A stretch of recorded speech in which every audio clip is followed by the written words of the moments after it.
مولانا روم رحمت اللہ تعالی علیہ مثنوی شریف میں اللہ اکبر فرماتے ہیں کہ حضرت سلیمان علیہ السلام کے زمانے میں ایک شخص نے 1000 درم میں بلبل خریدی جو بولتی تھی۔ ایک دن اس کے پنجرے پر طوطا آیا اور بلبل سے کچھ کہہ کر اڑ گیا۔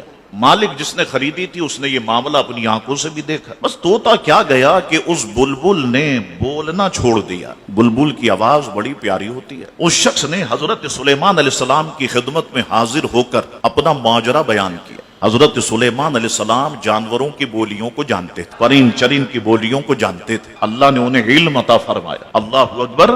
تو حضرت سلیمان علیہ السلام نے فرمایا ذرا اپنی بلبل کو لے کے تو آؤ، تو اسے پنجرے میں پیش کیا گیا۔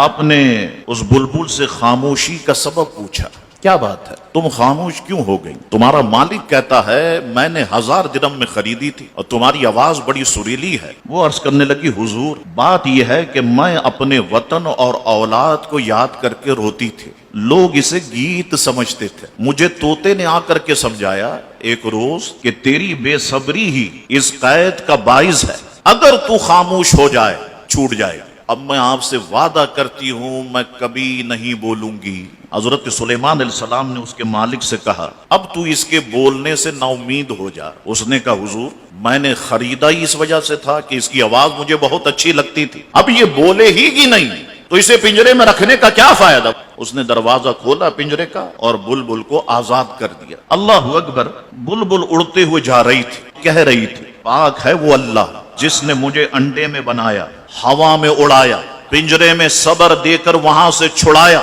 مولانا روم فرماتے ہمارا حال بھی یہی ہے، جب تک بے صبری ہے اس وقت تک قید ہی قید ہے، اور دنیا کی خوشی 1000 مصیبتوں کا پیش خیمہ ہے، یہاں کی نامرادی وہاں کی کامیابی ہے۔